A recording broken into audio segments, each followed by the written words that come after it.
Hey everybody, welcome to Brick Vault. Today is another LEGO minifigure collection review coming from the Batman universe. This is Bane. He is the biggest and strongest, arguably, of the Batman supervillains and one of the newest. I didn't know this, but apparently he first appeared back in 1993, which is not very long ago in the grand scheme of things, especially when you think about some of the classic Batman villains. Anyways, I think he's just as beloved as any of the originals. And let's jump right into the collection, starting off with the very first Bane. He came out back in 2007.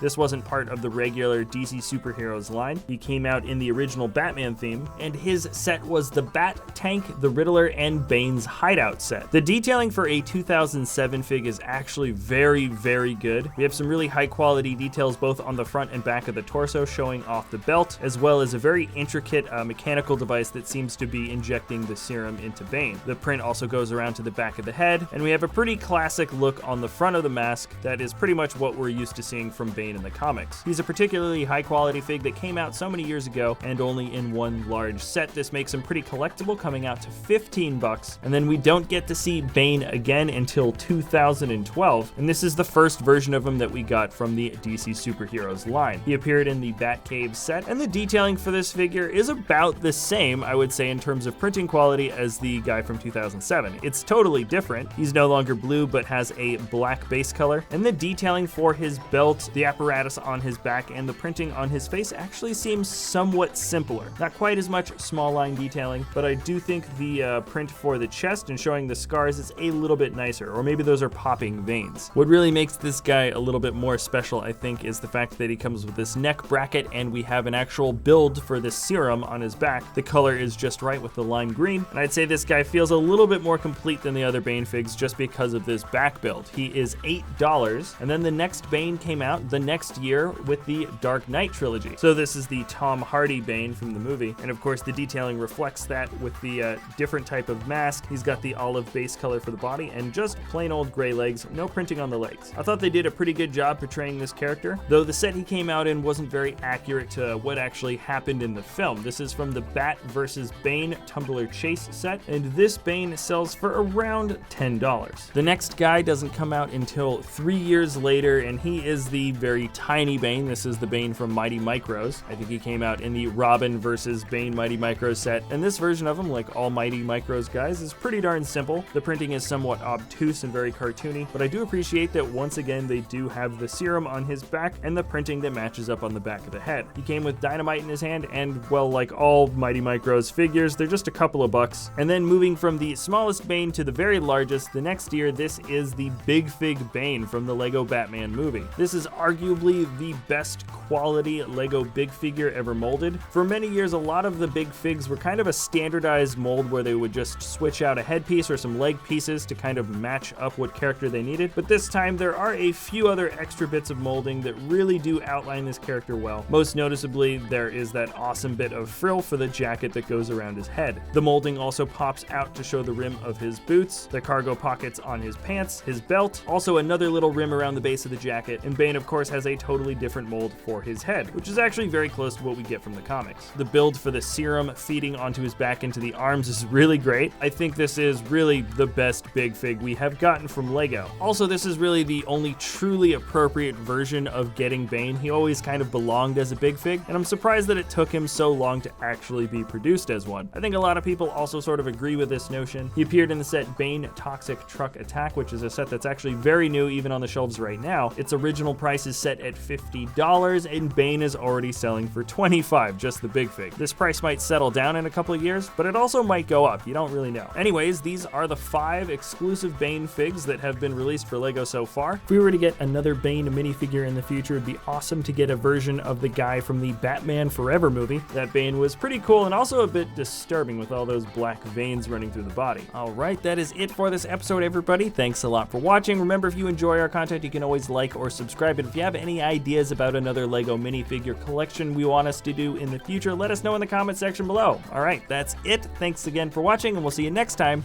at Brick Vault.